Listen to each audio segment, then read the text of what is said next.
TMS பாடல் வந்து நம்ம புரட்சித் தலைவர் அவங்களுக்கு பாடியிருக்காங்க, சிவாஜி சாரும் பாடியிருக்காங்க.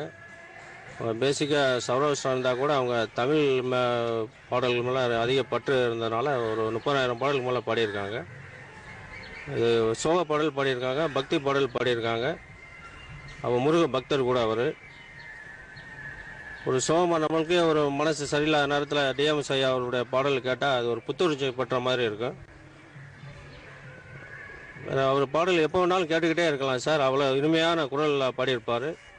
எந்த ஒரு ஒரு சூழ்நிலையிலே ஒரு சோகமாக இருந்தால் கூட அவர் பாடல் கேட்டால் ஒரு புத்துணர்ச்சி பெற மாதிரி இருக்குது சார். அவர் பாடல்கள் இனிமையாக இருக்கும், எப்பொழுதுமே கேட்டுக்கொண்டே இருக்கலாம் சார்.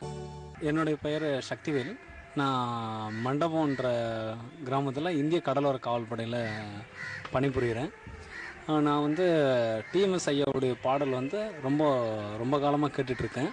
கண்ணதாசன் ஐயாவுடைய பாடல்களை வந்து மக்கள் மத்தியில் சேர்த்தது வந்து நம்ம டிஎம்எஸ் ஐயா தான். அந்த பெருமை வந்து அவருக்கு தான் சேரும்.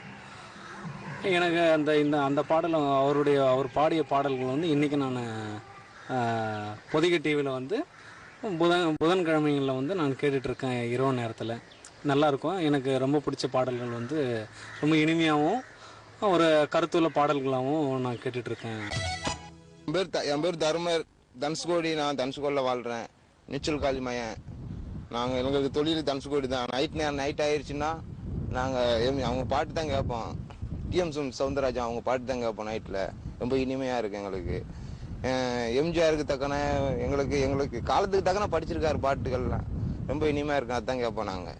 எங்களுக்கு சவுந்தரராஜன் பாட்டில் இந்த பாட்டு எங்களுக்கு கடலுக்கு தகுந்த மாதிரி, எங்கள் மீனவருக்கு தகுந்தது மாதிரி இந்த பாட்டு எங்களுக்கு ரொம்ப பிடிக்கும். கடல் மேல் பிறக்க வைத்தார், தண்ணீரில் மிதக்க வைத்தார், அந்த பாட்டு எங்களுக்கு ரொம்ப பிடிக்கும் சார்.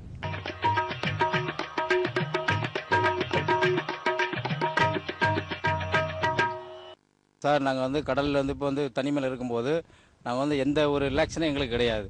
அப்போ வந்து கடற்கரை ஓரத்தில் அவர் பாட்டு கேட்டும்போது அந்த தொழில் கொஞ்சம் இன்பமாக இருக்கும் எங்களுக்கு. அதனால் அந்த கடற்கரை ஓரத்தில் நாங்கள் பாட்டு கேட்கும்போது எங்களுக்கு கொஞ்சம் ஒரு அனுமையாகவும் ஒரு ஆறுதலாகவும் இருக்கும். அதனால் அந்த பாட்டை நான் கேட்டு எங்களுக்கு ஒரு சுவாசிய காற்று மாதிரியாக நாங்கள் வந்து அதை நேசிப்போம். டிஎம் சார் பாட்டுனாக்கா எங்களுக்கு ரொம்ப பிடிக்கும். அவருடைய சாங் வந்து நான் சிவாஜி பாட்டு ரொம்ப விரும்பி பார்ப்பேன். எனக்கு சிவாஜி பாட்டுனாக்கா அவருடைய பாட்டு சிவாஜி பாட்டுனா எனக்கு ரொம்ப பிடிக்கும். நான் விரும்பி கேட்குற பாட்டு அது. மயக்கம் என்ன உந்தன் மௌனம் என்ன மணி மாளிகை தான் கண்டே, தயக்கம் என்ன அதன் கலக்கம் என்ன.